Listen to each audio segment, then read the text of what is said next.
चिंता मत करो सरला, मैं कुछ न कुछ इंतजाम जरूर करूंगा। हे भगवान, मेरे बच्चे की गलती क्या है?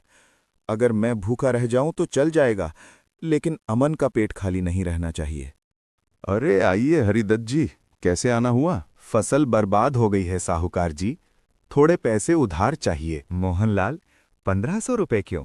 10,000 ले जाइए, सिर्फ 8% महीना ब्याज। भोग के सामने ब्याज छोटा लगने लगता है। इतना सामान कहाँ से लाए? हरिदत्त, साहूकार से उधार लिया है। वो आदमी अच्छा नहीं है। माँ, आज खाना कितना स्वादिष्ट है। खुश रहो बेटा। पापा, दोस्त राहुल ने बुलाया है। हरिदत्त, संभल कर जाना बेटा। नमस्ते बेटा, कैसे हो? कभी कभी किस्मत दरवाजा खटखटाती नहीं, बस चुपचाप अंदर आ जाती है। तुम बहुत समझदार हो अमन, मैं तुम्हारी पढ़ाई का खर्च उठाऊंगा। आंखों में आंसू। अंकल, मैं कभी नहीं भूलूंगा। बेटा, शेयर मार्केट पैसा कमाने की जगह है, लेकिन बिना ज्ञान के ये पैसा छीन भी लेती है। मुझे सिखाइए अंक। 3 नियम याद रखना। 1 डिसिप्लिन, 2 कंसिस्टेंसी, 3 धैर्य। मैं इन्हें कभी नहीं भूलूंगा। 45,000 का नुकसान। मैंने बिना सोचे निवेश किया। आज से ब्याज 25%। अब क्या होगा? कितना बकाया है? ब्याज सहित 4,576 रुपए। अमन ऑनलाइन ट्रांसफर करता है। मोहनलाल हैरान, ये पैसा कहाँ से आया? हरिदत्त, तूने हमें कर्ज से आजाद कर दिया। अब आपका बेटा डर कर नहीं जिएगा। समय बदला, मेहनत रंग लाई। 6 महीने बाद अमन का पैसा लाखों में बदल चुका था। धन्यवाद प्रभु, और धन्यवाद उन लोगों को जिन्होंने मुझ पर भरोसा किया। पुरानी हवेली जर्जर टूटी हुई और उस पर चमगादड़ उड़ते हुए धीमे रहस्यमयी स्वर में। ये कहानी है उस हवेली की जहाँ सन्नाटा भी चीखता है। रामगढ़ गांव की काली हवेली, जहाँ एक आत्मा अब भी अपने दर्द में जल रही है। दिन का समय है। गांव के बीचों बीच एक पेड़ के नीचे बूढ़े काका बैठे हैं। रवि और नीलम पास आते हैं। आते हुए, काका, सुना है आपकी इस हवेली की बहुत डरावनी कहानी है। बेटा, वो हवेली अब घर नहीं, शमशान है।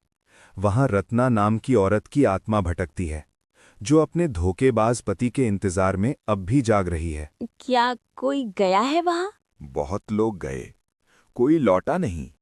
उस हवेली का दरवाजा रात में अपने आप खुल जाता है और अंदर से किसी के रोने की आवाज आती है। हवेली के रास्ते पर रात का समय, घना कोहरा। रवि और नीलम टॉर्च लेकर चलते हुए। बस एक बार अंदर जाकर वीडियो शूट करेंगे, यूट्यूब पर डालेंगे रियल घोस्ट इन ब्लैक हवेली। हवेली के गेट की चरमराती आवाज, अंदर जाले, टूटी दीवारें, फर्श पर पड़ी पुरानी तस्वीरें। दोस्तों, मैं अभी हवेली के अंदर हूँ। अगर यहाँ कोई आत्मा है तो हमें संकेत दो। नीलम, रवि, पीछे का दरवाजा अपने आप बंद हो गया। शायद हवा से। डरो मत। अचानक दीवार पर छाया हिलती है और कैमरा फोकस करने पर कुछ नहीं दिखता। परछाइयां हमेशा इंसान की नहीं होती। रवि और नीलम एक पुराने कमरे में जाते हैं। दीवार पर खून से लिखा है, धोखा देने वालों को आग में जलना होगा। कौन है वहां? सामने आओ। धीरे धीरे एक कोने से सफेद साया निकलता है। चेहरा झुका हुआ, बाल खुले, हाथों में चूड़ियां खनकती हैं। रत्ना भयानक आवाज में, क्यों आए हो यहाँ? क्या तुम भी मुझे धोखा दोगे? होती थी, फसल अक्सर खराब हो जाती। सुबह वो सूरज निकलने से पहले उठता, बैलों को लेकर खेत जाता और मिट्टी से ऐसे बात करता जैसे वो उसकी माँ हो। हरीराम कहता, धरती माँ, आज नहीं तो कल तू जरूर मुझे फल देगी। गांव के दूसरे किसान उसका मजाक उड़ाते थे। वे कहते, इतनी मेहनत करके भी क्या मिलेगा, किस्मत में जो लिखा है वही होगा। लेकिन हरीराम ने उनकी बातों पर ध्यान नहीं दिया। एक साल भयंकर सूखा पड़ा। सब किसान हिम्मत हार गए। कई लोगों ने खेती छोड़ दी, कुछ शहर चले गए। लेकिन हरीराम ने हार नहीं मानी।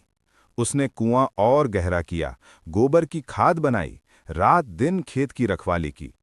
उसकी पत्नी ने पूछा, इतनी मेहनत करके भी अगर फसल नहीं हुई तो? हरीराम मुस्कुराकर बोला, मेहनत कभी खाली नहीं जाती।